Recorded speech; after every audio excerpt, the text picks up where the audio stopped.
নাউজুবিল্লাহ, নিজের করছে, আবিসিনিয়ায় চলে যাচ্ছে। আর আল্লাহ আয়াত নাযিল করেছেন সূরা কামারে, বলছেন তারা নিশ্চিতভাবে পরাজিত হবে, তারা পালিয়ে যাবে।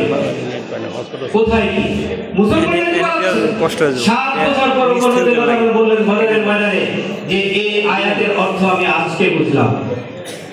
7 বছর পরে বদরের কথা আল্লাহ রাব্বুল আলামিন তখন বলে দিয়েছেন। সেই কথাকে এই আয়াত কি শুধু বদরের জন্য? আজকে আপনারা এই আয়াত পড়ছে, আমাদের কাছে এই আয়াতের বাস্তবতা কি? আল্লাহ রাব্বুল আলামিন এই উম্মতের জন্য একটি রহম করেছেন, রহমত দিয়েছেন এই আয়াতটি এই উম্মতের জন্য। এটার অর্থ হচ্ছে আজকে গাজা নিয়ে কথা হচ্ছে, তাহলে সেখানে কি হবে? সেখানেও এই আয়াতের বাস্তবতা আল্লাহর কসম করে বলছি, এই ইহুদিবাদী সাম্রাজ্যবাদী গোষ্ঠী তারা পরাজিত হবে, তারা পালাতে বাধ্য হবে। এই আয়াত আমাদের জন্য, আমাদের দুনিয়াতে, আমাদের বাংলাদেশের কথা বলি, সমগ্র মুসলিম দুনিয়াতে যেখানে কোনো ফ্যাসিস্ট চেপে বসবে, এই উম্মতের জন্য আল্লাহর রহমত হচ্ছে চিরস্থায়ী হতে পারবে না। কোন ফ্যাসিস্ট কোন মুসলিম ভূখণ্ডে চিরস্থায়ী হতে পারবে না। এটা আল্লাহর বিধান। আমরা কি করবো? আমাদের কাজ কি? আমরা চেয়ে দেখবো মানব জাতির সাক্ষ্য বলা হয়েছে আমাদেরকে, শুহাদা আলান নাস বলা হয়েছে, আমরা মানব জাতির সাক্ষ্য। তো মানব জাতির সাক্ষ্যকে আমরা চেয়ে দেখবো আর ঘোষণা দিব, হ্যাঁ আল্লাহ এখানে জুলুম হয়েছে, আমরা সাক্ষী দিচ্ছি। এই সাক্ষী আসলে এই সাক্ষী নয়, মানব জাতির সাক্ষী হচ্ছে আমরা দেখবো আর আমরা প্রতিবাদের চেষ্টা করবো। বন্ধুরা আমার, আমরা আমাদের বাংলাদেশের কথা বলি, আজকে বাংলাদেশের ফ্যাসিবাদ বিরোধী শক্তিগুলোকে মুখোমুখি করে দেওয়ার চেষ্টা করা হচ্ছে।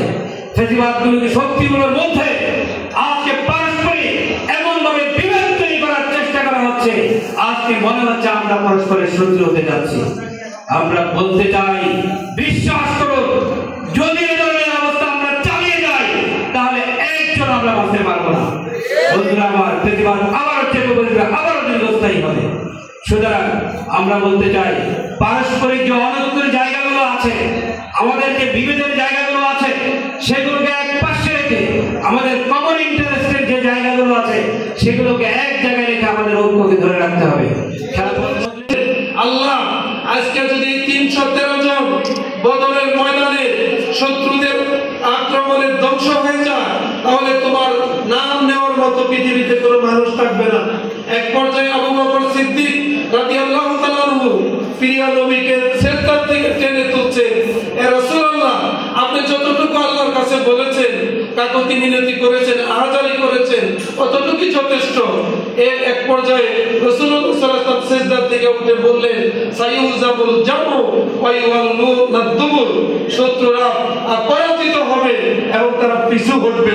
এবং দেখা গেল বদরের ময়দানে 313 জনের সামনে আবু জাহেলের সেই সশস্ত্র বাহিনী দাঁড়ায় থাকতে পারে। স্বৈরাচারের যেসব বিষয়ে যেসব দোষী ব্যক্তি, তাদেরকে অবিলম্বে বিচারের আওতায় শাস্তির মুখোমুখি করতে হবে। কারণ এই দেশের যে কোটি কোটি টাকা লুণ্ঠন হয়েছে, যেই টাকা বাংলাদেশে আসলে বাংলাদেশে অনেক উন্নয়ন কাজ করা সম্ভব হতো, কিন্তু তারা যেভাবে সেই অর্থকে পাচার করেছে, সেই নীল নকশাকারীদের আজকের আইনের আওতা আনতে হবে। আজকে আমাদের আপনাদের মধ্যে অনেকে বিভিন্ন ভাবে সেই দলের দোসররা এই দলের অংশগ্রহণ করতে যাবে, বিভিন্ন লেবাস মধ্যে বিএনপি হেফাজত সহ জামাত অন্য দলে আসতে পারে। আমাদের সেই দলে আওয়ামী লীগের প্রেতাদের দিকে আমাদের সজাগ থাকতে। ইসলাম প্রিয় মানুষের উপর যে নির্মম নির্যাতন করেছে, তার একটাই কারণ ছিল ঐক্য না থাকার কারণ।